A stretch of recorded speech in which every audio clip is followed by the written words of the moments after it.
सभी किसान साथियों का एक बार फिर से आपके अपने YouTube चैनल एडवांस फार्मर में स्वागत है। किसान साथियों, उम्मीद करता हूं आप सभी बहुत अच्छे होंगे। अगर आप चैनल पर पहली बार आए तो चैनल को सब्सक्राइब कर वीडियो को लाइक कर दीजिएगा और अपने मित्रों को शेयर कर दीजिएगा। किसान साथियों, अक्सर देखा गया कि लहसुन हम लगाते ज़रूर हैं लेकिन हमेशा ही उत्पादन नहीं मिल पाता है।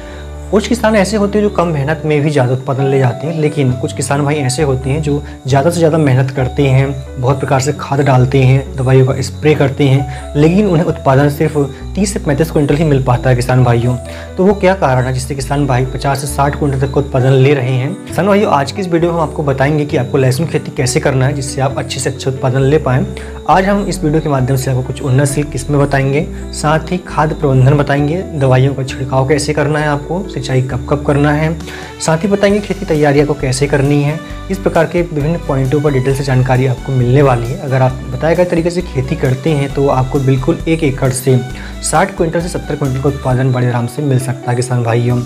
किसान भाई, जो उन्नतशील किस्में अगर उनकी हम बात करें तो उसमें बहुत सारी किस्में हैं। यदि आप कम समय अवधि वाली वैरायटी का चूज़ करना चाहते हैं तो आप ऊटी का लहसुन लगा सकते हैं। ऊटी का लहसुन मात्र जो है 120 दिन पककर तैयार हो जाता है और उपज क्षमता की हम बात करें अगर तो खाद प्रबंधन और दवाइयों का प्रबंधन हमारा अच्छा है अगर तो लगभग 1 एकड़ से हम 60 क्विंटल तक का उत्पादन इससे ले सकते हैं। रोग प्रतिरोधक क्षमता इसमें बहुत अच्छी होती है किसान भाइयों। जैसे कि ये वैरायटी जल्दी आ जाती है इसलिए इसके मंडी भाव भी हमें काफ़ी अच्छे मिलते हैं। इसके अलावा और भी वैरायटी जिन्हें भी आप लगाकर अच्छे उत्पादन ले सकते हैं, उनमें आप लगा सकते हैं यमुना सफ़ेद 1 जिसे जीवन हम कहते हैं। इसके अलावा G41 के नाम से वैरायटी आती है। इसके अलावा G50, G282, इसके अलावा टाइप 56-4 के नाम से वैरायटी आती है। इन्हें लगाकर भी अच्छे उत्पादन हम ले सकते हैं किसान भाइयों। किसान भाइयों, यदि हमारा लगाने का तरीका अच्छा है तो बिल्कुल हम 1 एकड़ से 60 से 70 क्विंटल का उत्पादन ले सकते हैं। कई बार क्या होता है कि कुछ किसान भाई ज़्यादा उत्पादन लेने के चक्कर में अधिक से अधिक बीज का उपयोग करते हैं, बहुत घना पौधा लगा देते हैं जिससे उत्पादन घट जाता है, कंद इसके छोटे आने लगते हैं। वो गलती हमें नहीं करना है। हमें जो लगाने का तरीका है हमारा वो बदलना पड़ेगा किसान भाइयों। हमें कैसे लगाना है? हमें बेड बनाकर या फिर कतारों में मेड़ बनाकर लगाना है किसान भाइयों। आप क्या है अपने सिंचाई के साधन के अनुसार, यदि आप ड्रिप लगा रहे हो तो ड्रिप में आप बेड की ऊंचाई थोड़ी ऊंची रखें, चौड़ाई ज़्यादा रख सकते हो और इसमें 2 से 3 लाइन आप लगा सकते हो। यदि सिंचाई के साधन हमारे पास नहीं है और खुली सिंचाई हम करते हैं अगर, तो हमें छोटी ऊंचाई वाले मतलब लगभग आधा फीट ऊंचे वाले बेड बनाना है। चौड़ाई हम इसकी 1 फीट रख सकते हैं और बेड से बेड की दूरी हम 1 से 1.5 फीट रख सकते हैं किसान भाइयों। तो जो ऊपर हमारा बेड बनेगा 1 फीट चौड़ाई वाला, उसमें हमें 2 लाइन लगाना है और यदि चौड़ाई ज़्यादा है तो इसमें आप 3 लाइन भी लगा सकते हो किसान भाइयों। और पौधे से पौधे की दूरी मतलब बीज से बीज की दूरी लगभग आप 4 से 5 इंच की रखें। आपको जो उत्पादन है बहुत अच्छा मिलेगा किसान भाइयों। आप देखेंगे कि जो कंद है वो भी काफ़ी अच्छे आकार में आएंगे, बड़े आएंगे किसान भाइयों और बहुत अच्छा उत्पादन आपको मिलने वाला है। 1 एकड़ में हमें मात्र 1.5 क्विंटल बीज का उपयोग करना है किसान भाइयों। कुछ किसान भाई 2.5 क्विंटल तक का बीज उपयोग करते हैं, लेकिन हमें ऐसा बिल्कुल नहीं करना है।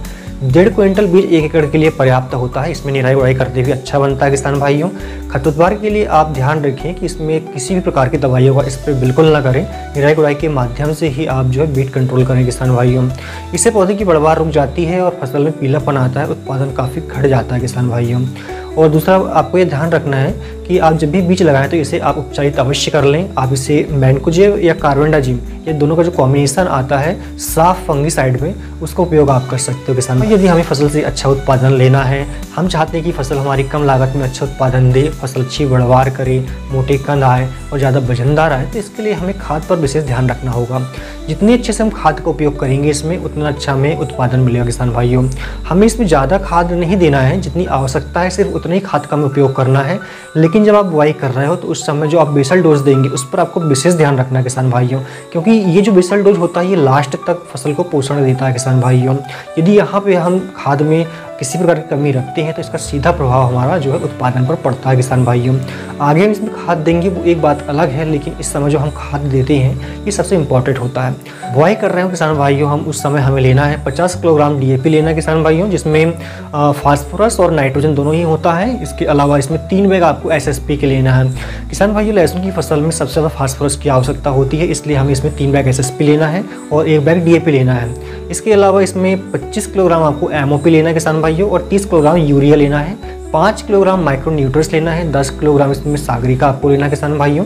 यदि दीमक की समस्या आती है खेतों में तो आप इसमें वावस्टीन जो पाउडर आता है 1 किलो वाला वो आप इसमें डाल सकते हो।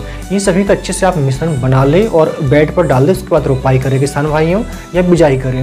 इसके बाद में आप सिंचाई करते हैं तो बहुत अच्छे से आपकी फसल का अंकुरण होगा और साथ ही फसल अच्छे से ग्रो करेगी किसान भाइयों।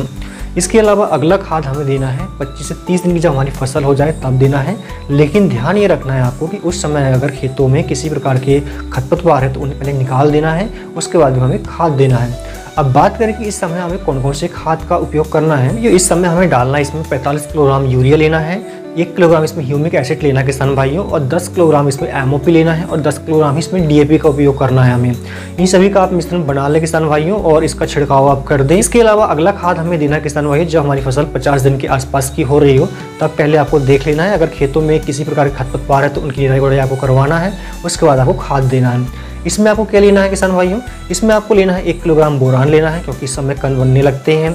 बोरान के साथ आपको लेना है 35 किलोग्राम यूरिया लेना है किसान भाइयों। इसके अलावा 5 किलोग्राम माइक्रोन्यूट्रिएंट्स लेना है और सभी का मिश्रण बनाकर बेड पे डाल दें और सिंचाई करें, आपको बहुत अच्छे रिजल्ट देखने को मिलेंगे किसान भाइयों। तो अंतिम खाद हमें डालना है जब हमारी फसल 100 दिन या 105 दिन के बीच की हो रही हो तब हमें लेना है। इसमें हमें लेना किसान भाइयों 35 किलोग्राम यूरिया, 10 किलोग्राम पोटास और 20 किलोग्राम डीएपी का उपयोग करना है, और साथ ही किसान भाइयों इसमें 1 किलोग्राम कोई भी अच्छी कंपनी का फंगिसाइड आप ले सकते हो, और जो पाउडर फॉर्म में कीटनाशक दवा आती है 1 किलोग्राम वो भी आपको लेना है किसान भाइयों। सभी का मिश्रण बनाकर आप बेड पे डाल दें और सिंचाई करें, आपकी जो फसल है वो कीटों से बची रहेगी और रोगों से भी बची रहेगी। इसके अलावा किसान भाइयों आपने देखा होगा फसल में सब कुछ देने के बाद भी फसल में पीलापन बना हुआ है, इसमें कुछ कीट और रोग भी लगे हुए हैं, तो इनके नियंत्रण के लिए हमें समय समय पर दवाइयों का भी छिड़काव करना पड़ेगा।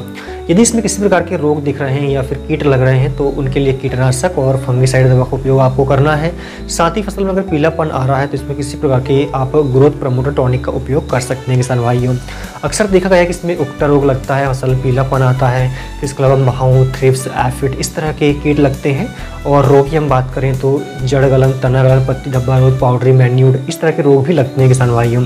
तो इसमें आप प्रत्येक 15 से 20 दिन के अंतराल में कीटनाशक दवा, फंगिसाइड दवा और एक ग्रोथ प्रमोटर दवा, इन तीनों का मिश्रण बनाकर आप जो है खेतों में स्प्रे अगर करेंगे तो आपकी फसल कीटों से, रोगों से तो बचे ही रहेगी, साथ ही इसमें जो पीलापन आता है उससे भी आप छुटकारा पा जाएंगे किसान भाइयों। मार्केट में बहुत सारी दवाइयाँ अवेलेबल है किसान भाइयों, जो भी आपको उचित लगे वहाँ से आप लेकर दवाइयों का स्प्रे आप कर सकते हो। किसान भाइयों अगला जो प्रश्न होता है किसान भाइयों का वो होता है कि हम किस प्रकार की मिट्टी में खेती करें।